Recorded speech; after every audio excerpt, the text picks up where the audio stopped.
Ukrainian President Volodymyr Zelensky says that talks aimed at ending the war will be held next week in Saudi Arabia between American and Ukrainian officials. In a post on social media, Zelensky revealed that he will travel to meet with the Saudi Crown Prince on Monday and that his team will then stay for meetings with their U.S. counterparts. Russia not involved in these talks. President Trump did say yesterday that, quote, a lot of progress has been made in recent days with both Ukraine and Russia. However, this just in, Joe, a few moments ago, President Trump took to Truth Social, and I will simply read it to you. Based on the fact that Russia is absolutely pounding Ukraine on the battlefield right now, and we should note there's been widespread attacks throughout Ukraine in the last 24 or so hours. Trump goes on to write, I am strongly considering large-scale banking sanctions, other sanctions, and tariffs on Russia until a ceasefire and final settlement agreement on peace is reached. And he urges Russia and Ukraine to both get to the negotiating table before it is too late. So, Joe, a rare moment, at least publicly, of toughness from Trump himself against Moscow. We know this is fascinating. And of course, this follows, again, we've talked about this, what happened during his first term, where you would have Donald Trump saying things, whether it was at Helsinki, answering the question that you asked, or just making other statements or other tweets during his first term that would cause American allies great consternation. But then that would be followed up by some of the toughest sanctions from the United States Senate, the Republicans in the United States Senate. So let's see what happens in the coming days. Let's bring around NBC News chief international correspondent Keir Simon live in Moscow. Keir, a lot to follow, obviously not just in the U.S. and Europe, but in Russia. What are you hearing there?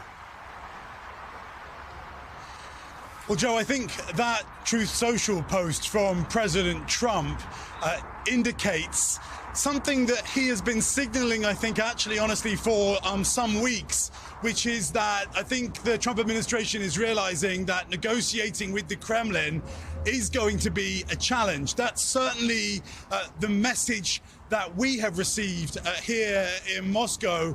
And Joe, we traveled 8 hours from Moscow to Kursk region with the first U.S. television news team to make it to the Russian-controlled part of Kursk since the Ukrainians took some of that area. Now, people may know that Kursk is a place that was a critical rallying point back in February 2022 for a massive buildup of forces along that border, tanks, artillery, and those tanks and artillery poured into Ukraine's neighboring Kharkiv region.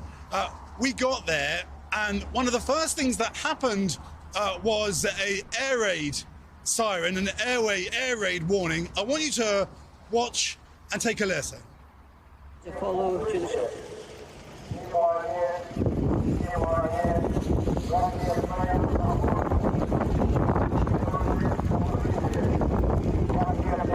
Russian message that's being broadcast there is attention, missile danger, proceed to shelter. What's interesting is, look at those civilians, that car just walking as if nothing is happening. The message is that war in that part of Russia has just become part of normal life. We talked to people there, and we wanted to ask them whether President Trump is right to say that Russia is ready for peace. We spoke to the mayor in a town called Rilsk, which you saw just there in those pictures.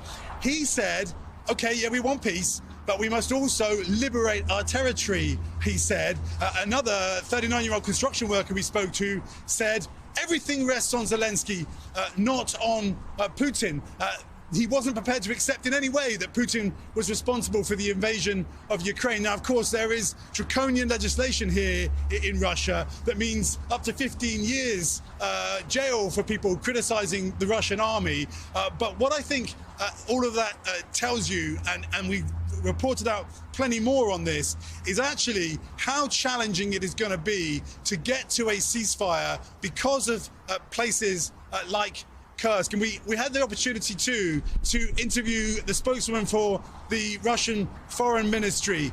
And again, despite President Trump saying that he wants a ceasefire fast, she said, okay, they're not in a hurry.